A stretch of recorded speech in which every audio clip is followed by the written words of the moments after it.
We're back. We're back. Guys, I mean, I said this, but I wept through the entire movie for various reasons. Oh my gosh. The emotional punches, the animation, Gwen's world being like a mood ring, and I just loved it so much. Did you see it on a plane because at altitude often? I watched it on my phone. How you guys would intend. The way it was meant to, As it was on an intended. Apple Watch, the original 65 millimeter. Because this is what Lord Miller would have wanted. It's great. How many spider people are in this movie? Do you know the number? It is somewhere between 150 and 240. Okay. Trying to get a full count. There's a bit of a dispute.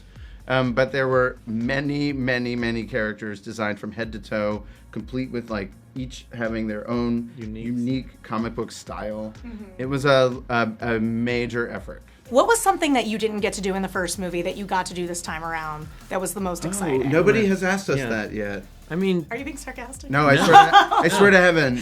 I mean, the fact that we could go deeper into these characters was really good. I mean, we got to see Gwen in the first movie as just a really cool, confident, aspirational person who seemed Right, like we got she her had it all figured backstory out. for 5 seconds Right. in the last one, and now we get like a whole reel to really understand where she's coming from. You know, her as a whole, full person, and people just dig deeper into these characters was really cool. But also, the fact that we could actually go into the Spider-Verse, even though the first film was called Into the Spider-Verse, this time we get to go to all these different worlds and see all these different styles of animation and all these looks that you've never seen before and give the audience a new experience. Had you always had the trilogy in mind? Yeah. Of course we did. We knew we wanted. There's more to tell, and there's a lot to explore. But it wasn't until we were working on this film that we realized that this thing that became Across the Spider-Verse was the middle piece of a trilogy. And now we actually have a proper plan and know what we're doing. But at the time, we were sort of just painting ourselves into a corner and trying to find a way out. There's a lot of characters in the first one that they're kind of off doing their own thing in this one. Aunt May, in the first one, says, "Can you hook me up with someone? Can you set me up on a dating app?" Do you think she met someone?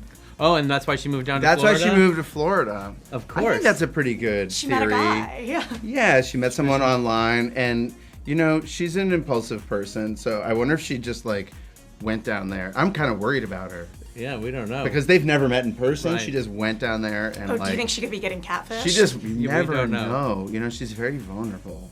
Yes. No, she's not. Yeah, right. She can take care of herself. So is Beyond the ending, or do you have... It is the end of the Miles Morales trilogy, and so this whole thing is like working towards that. But this obviously as its own complete film with a beginning, middle, and end. And Miles starts in one place and ends in another, and all the characters have an arc in this film in it. But that's it for us. We're so tired. Is it because what was up the Spider-Man Noir live Yes, action? we Is that are. happening still? We are Happening. Happening. We are also producing a Silk show about Cindy Moon and Spider-Man Noir show. Those are live-action television shows. They're on hold right now with a writer strike, but hopefully once it's over, we'll get back up and going. Does that mean Nicolas Cage?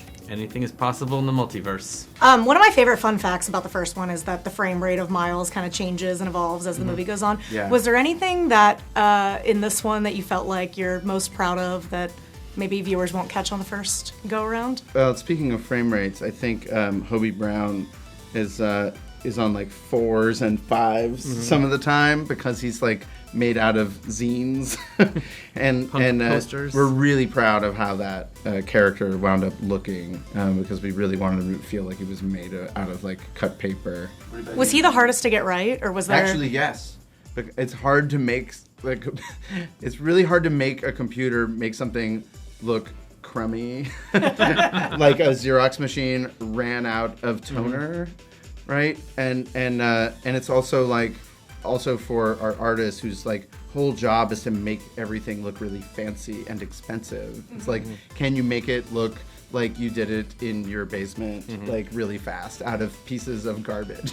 And the spot in his final form was one of the hardest things to get to look right and have it feel like ink on paper mixed with oil on glass, mixed with a bunch of other art techniques. It feels like a surreal experience and like nothing you've ever seen. That was so cool to me because at the beginning it was like, okay, it's this goofy dude, he's gonna go away, and then by the end it felt like bad trip vibes. Like I was terrified. That's the goal. It's the sucker punch, right? It's the origin. It's like a coming of age story for the villain. Yeah. Right? And just like it is for Miles, just like it is for like all the parents in the movie, like everybody's growing up.